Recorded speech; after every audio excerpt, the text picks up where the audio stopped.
Okay, let's get into this. We have been looking at a stack of sources here that, frankly, force a complete re-examination of one of the most famous lines in all of Scripture. Right, we're talking about Psalm 22, and specifically that line, verse 6, where the voice of the Messiah says, "I am a worm and no man." And for centuries, everyone has just sort of accepted that this is the ultimate statement of humiliation. It's the bottom.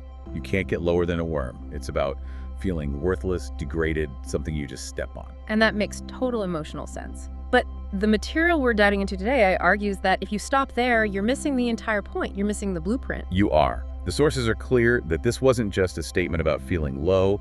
It was a technical, highly specific, and completely coded prophecy. Because they weren't talking about a common earthworm, the kind you see after it rains. No, that's a different word in Hebrew, rima, which is all about decay and dust. The word used here is Tola'at. Or more specifically, Tola'at shani. The crimson worm, or the scarlet worm. It's an insect, Coccus elysis, and its entire life, its whole existence, is what the sources call a biological liturgy of sacrifice. I love that phrase, a biological liturgy. So that's our mission for this deep dive. Was I am a worm just a poetic way of saying I feel terrible, or was it a coded instruction manual? We're trying to move the whole concept from, a nice illustration to what the sources call spiritual technology or biospiritual mechanics. We're looking for the algorithm, not the anecdote. Exactly. The worm isn't a symbol of shame. It's a singularity stabilizer. It's an engine. And its four-stage life cycle is the template for the cross.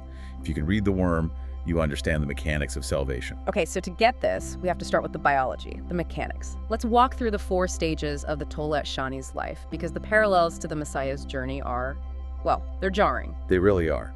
And it all begins with choice. Stage 1 is voluntary attachment. The mother worm, when she's pregnant, she climbs up. She seeks a high place, usually an oak tree or just a wooden post. She climbs voluntarily, and then she attaches herself. And this isn't just her taking a break. The way she attaches is permanent. It's what the sources call the crucifixion lock. She secretes this substance, this kind of waxy cement, and fixes herself to the wood so securely she can never ever leave again. Never. It's a one-way trip. The moment that cement hardens, her fate is sealed. She has trapped herself to become a vessel. And the parallel is so clear. The Messiah didn't just stumble into his fate, he set his face toward Jerusalem.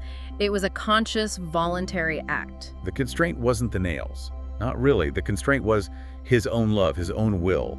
Just like the worm, once he initiated that attachment, it was spiritually impossible to turn back. He was fixed to the wood. Okay, so she's attached, locked in place.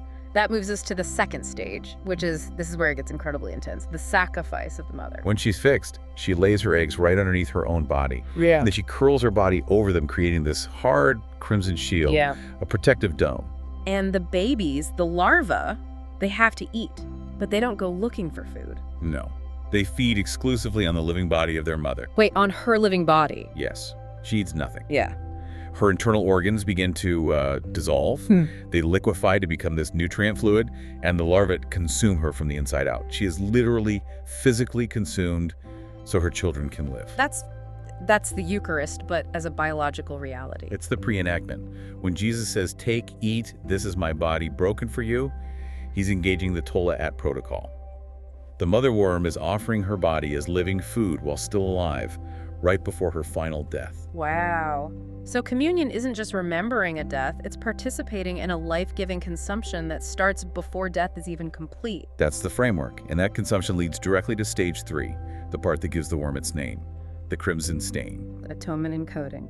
As the mother dies, her body secretes this incredibly bright, intense scarlet fluid.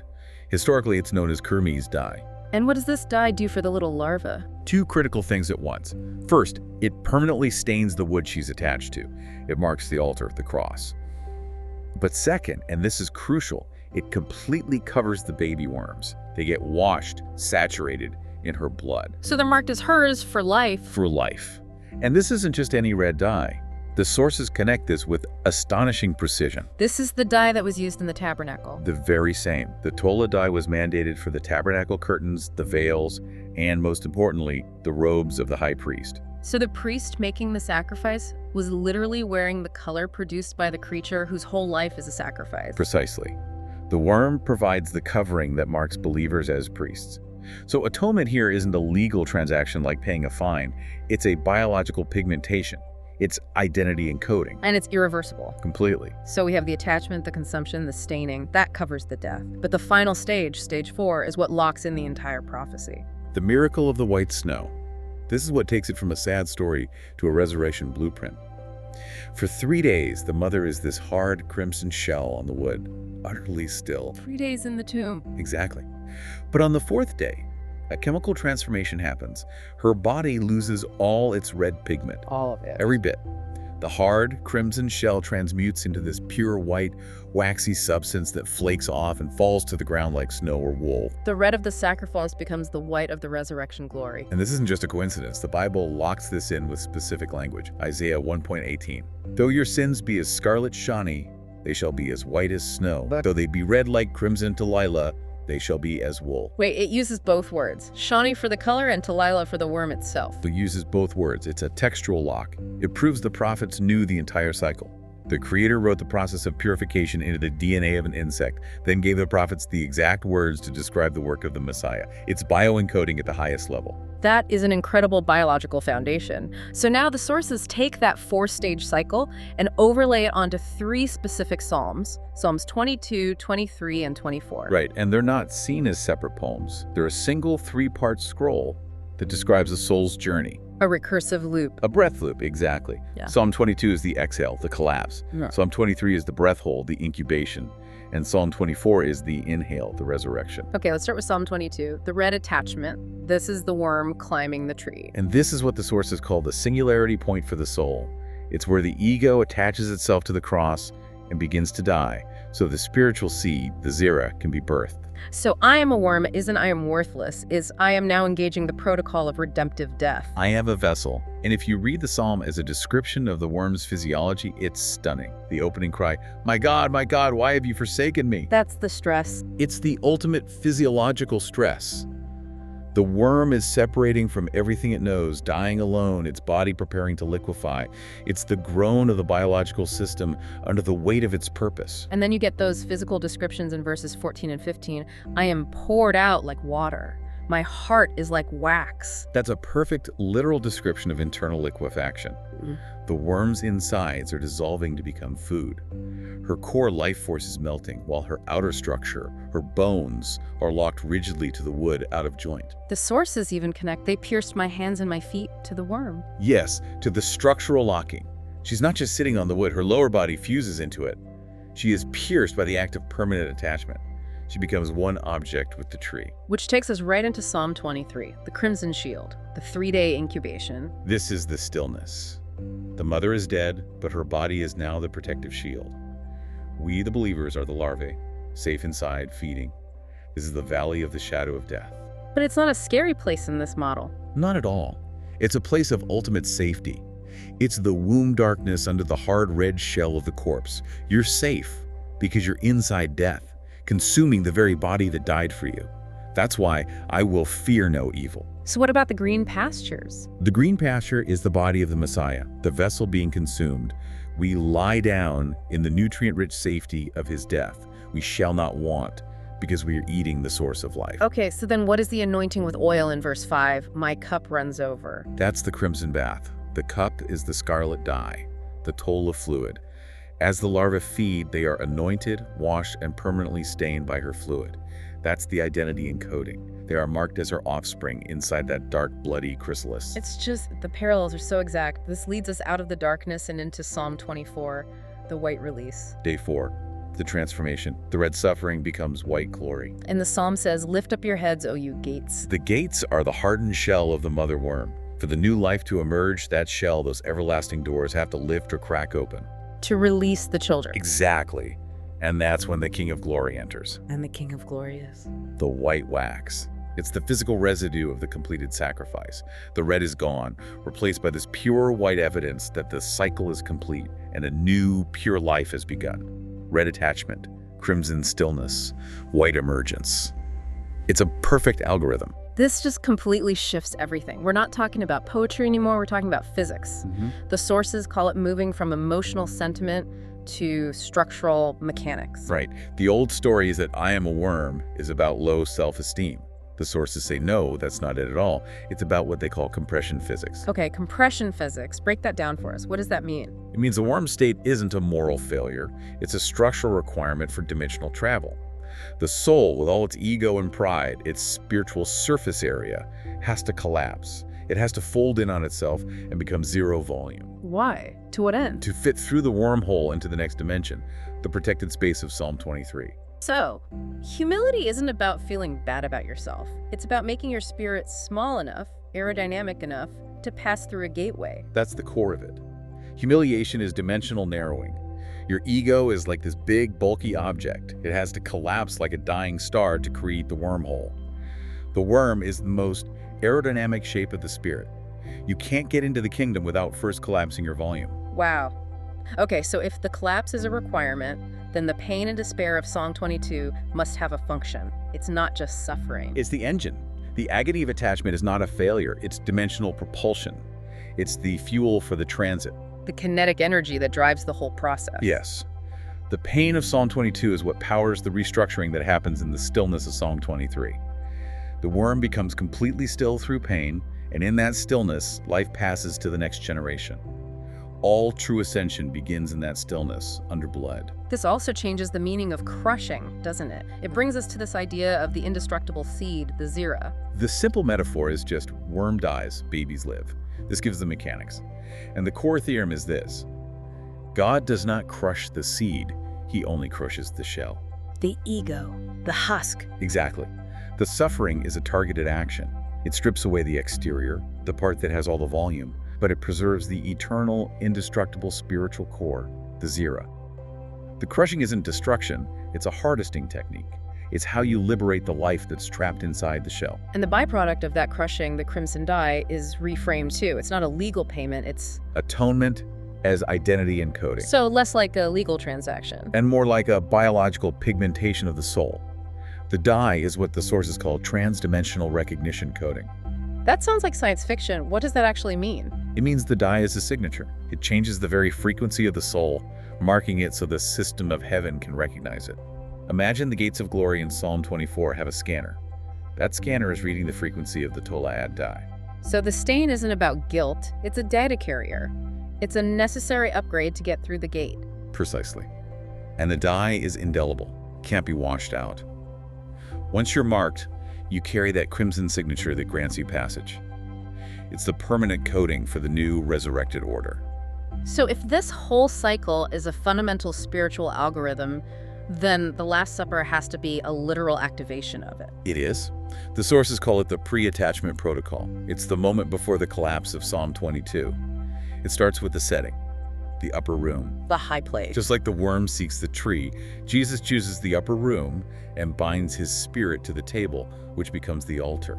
It's the start of the voluntary attachment. And what about the washing of the disciples' feet? How does that fit in? That was preparing the surface, preparing the larvae to receive the dye.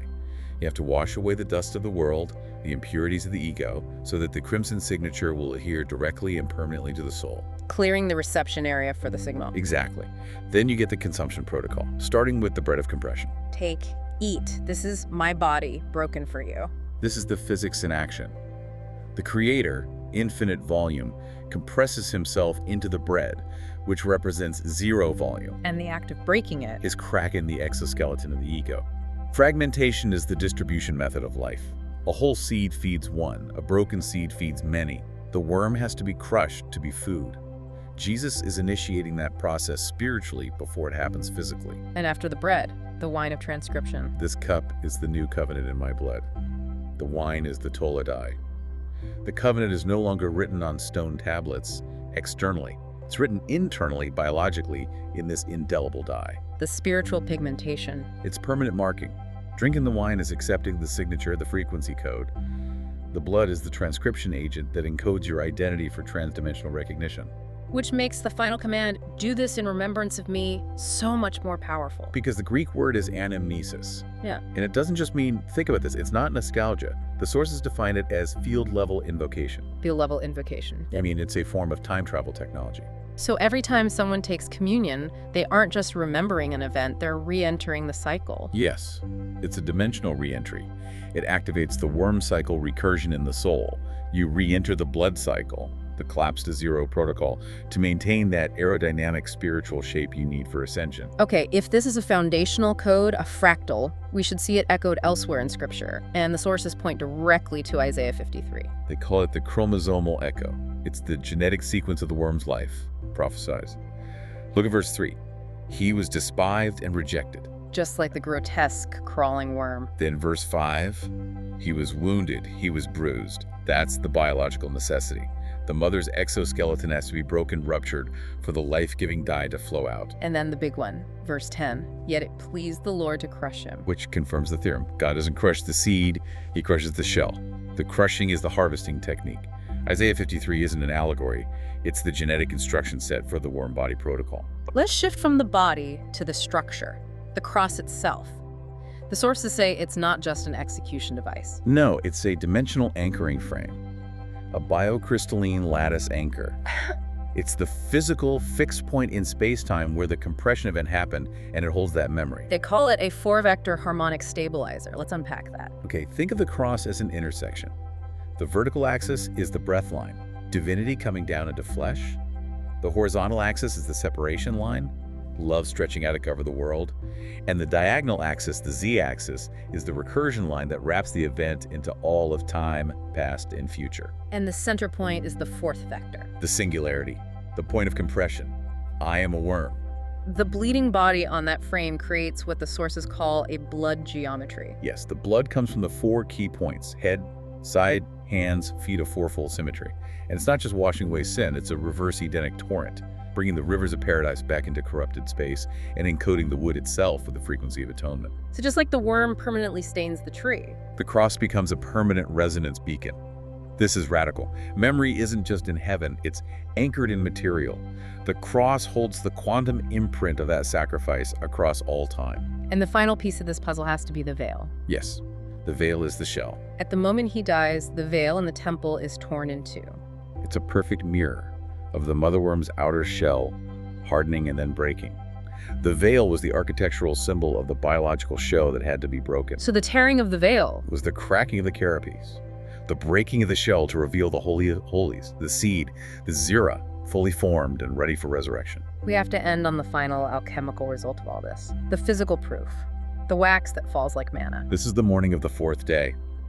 The crimson corpse transforms into this pure, white, flaky, waxy substance that just drifts to the ground. And the connection to the manna from the wilderness it's unavoidable. It's a 1-to-1 match. The manna is described as small, round, white, and sweet like wafers. The waxy residue of the Tola'at has the exact same physical properties. It's even a sweet sugar derivative. So he is the worm on the tray, who becomes the manna on the ground. The red becomes the white. And that's the ultimate theological lock. It means sin, the red, isn't just covered or paid for. It's chemically transmuted into grace, the white. The debt doesn't just get canceled, it gets turned into food. And the Eucharistic host, the wafer. That small, round, white wafer is the perfect symbol of the empty white shell of the Tola'at. When you eat it, you're eating the evidence of the completed transformation. We started with a simple line about feeling like a worm, and we've ended with a complete biologically encoded map of salvation and dimensional travel. The Tola'at Shani is not an illustration, it's the Tola'at protocol. The Creator wrote the script of the crucifixion into the DNA of an insect. We've moved from the softness of metaphor to the hardness of spiritual mechanics. So if this whole cycle is a recursive loop that's meant to happen inside us over and over, that leaves us with a pretty challenging final thought. It does. The sources suggest you have to keep returning to the worm state to get the thrust for the next level. So if dimensional narrowing is necessary for ascension, you have to ask yourself, what emotional, relational, or physical collapse are you experiencing right now? That feeling of being poured out like water, your heart turning to wax? What if that isn't a failure? What if that's the necessary compression for the birth of the wormhole within you? The worm doesn't die in shame. It dies to birth new life and to birth the next pure version of your own spirit.